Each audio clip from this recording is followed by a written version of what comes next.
Mr.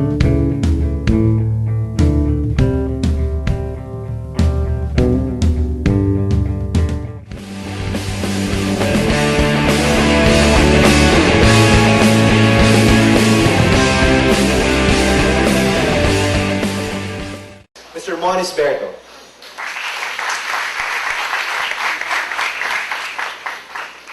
Thanks, Bam.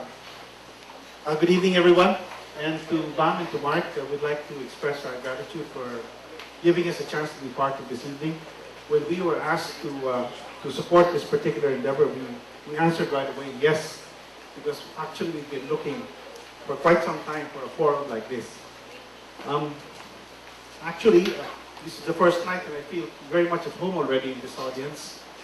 Like Gan, who spoke earlier, my number is not 0917.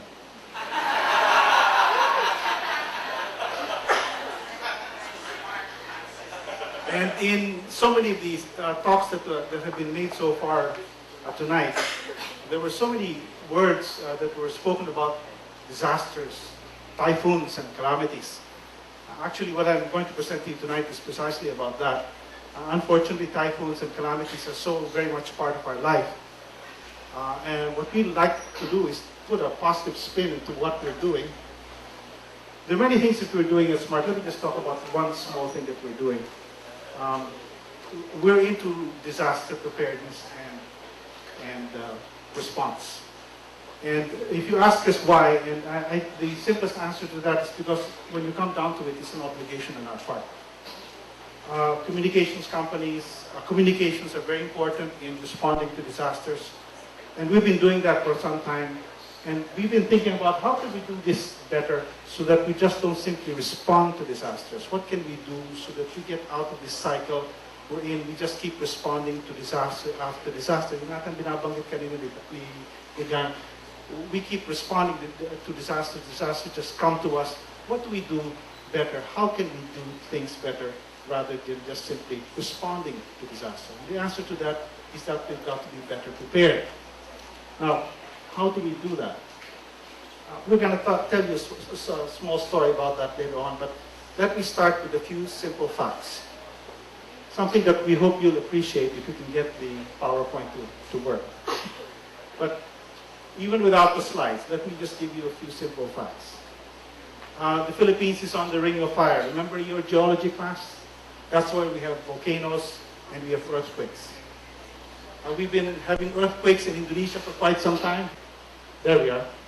And we're right here on the ring of fire. But it's not only that.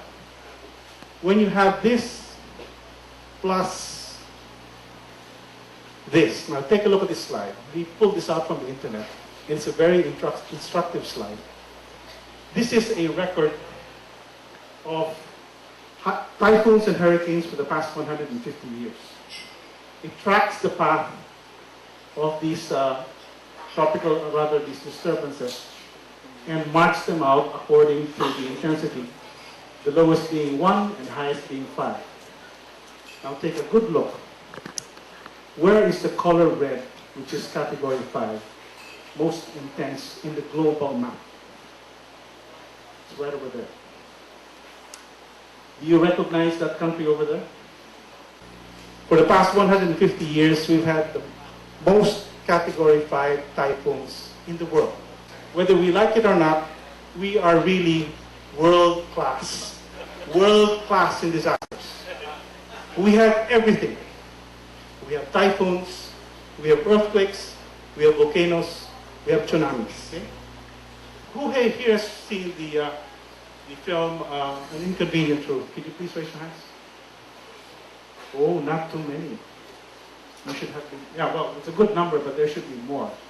For all those who've seen that film, you should know that there are even tougher things to come. And for all the storms that we've seen in that graph, we're going to have bigger ones and stronger ones. So that's where the why not question comes from. If we are world-class in disasters, why can't we be world-class in being prepared for that? It's a simple question, but it's a tough one. Why? Because we have 1,001 reasons to say why we can't. Kaya nagsabi nga sa akin, naku, hindi pwede sa Pilipino yan. How can you be prepared? Everybody crams for their exams. You stay late at night to finish your term papers. And your tax returns, you always prepare them on the last day. Filipinos don't know how to prepare. It's in our genes. Then the other argument is, well, that's the cultural argument. And the other one is, well, it's a very familiar argument. We're a poor country.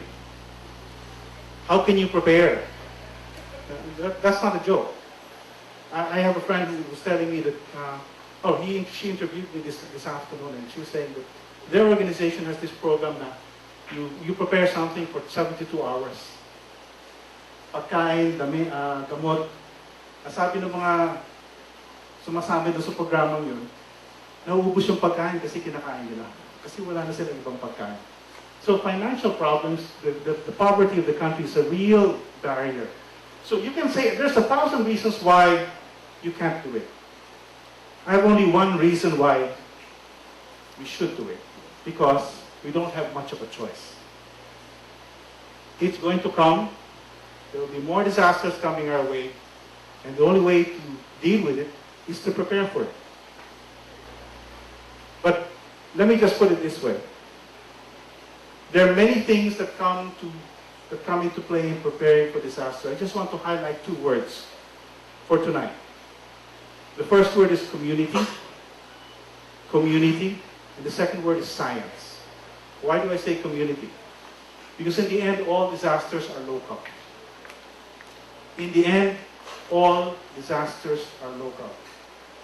The people at the local community are going to be the people who will have to deal with disaster. So if you want to prepare for disaster, you have to prepare your community. And number two is science.